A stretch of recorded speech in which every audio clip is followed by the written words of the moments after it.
He was an absolute degenerate. I could tell she was nervous. She was swinging on the chair back and forth. She didn't want to be there. She felt extremely nervous. And it's so disgusting. He offered you his wife. So I just watched this clip of you this morning, sitting next to ADAM22. You were ever interested in doing your first ever double scene that me and Lena, I mean, I don't want to speak for you, but I feel like, yo, dude, would he be a suitable candidate? Would you, Tate, can I tap him in? I don't know. No.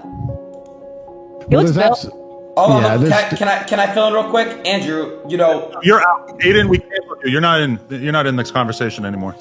There's absolutely 0% chance of that happening, and it's not because Lena is particularly unattractive. It's because she's married to Adam, and I have no interest in degenerate, pointless sex, and I have no interest in making a spectacle of myself, or even just involving myself in anything which I deem to be overall haram and pointless. It's just not something I'd be interested in. There's not a single amount of money on the planet you could pay me to undertake. So you were very polite. I'm not going to be so polite. I thought he was an absolute degenerate. And I mean that the idea of having a woman making the vows that you make in marriage and literally offering her body as he did to you was a form of degeneracy. And you were being very nice and measured. And I think that for that moment, that was the best thing that you possibly could have done because she looked quite vulnerable. Yeah. Lena, I think is her name. Yeah. But how do you reconcile that now, right? You're in a circumstance like this, you're being polite. You did say I'm uncomfortable. You did say that I would never do this. And I think that was really important for you to say.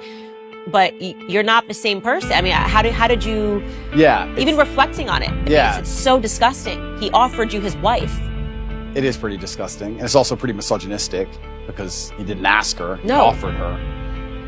I felt sorry for her, so I was very measured with my conversation with them because I felt sorry for her. I could tell she was nervous. She was swinging on the chair back and forth. She didn't want to be there. She felt extremely nervous. And I think that only a coward would berate a very nervous, very scared woman, even if she did something which I personally disagree with, even if I think Adam is personally, he doesn't align with my morals.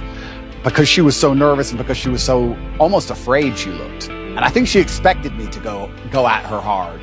So I just felt sorry doing it. I couldn't find, maybe I'm getting soft in my old age, but I think she knows what I think, and I think she knows what the world thinks, and I think if I go at her too hard, it's just gonna break her. And I don't really like the idea of her, turning off the camera and bawling her eyes out. I think that God will teach her the lessons she needs to learn from her experience, both positive and negative, and I think that's God's job to do and not necessarily mine. But yeah, it was certainly uncomfortable, and it shows how degenerate the world is becoming. And pornography as a whole is simply just, I think it's an effect. I think it's a tool which is used to ensure that the male populace stays as docile as possible. I don't think that any of the things that are happening to the male population are accidental.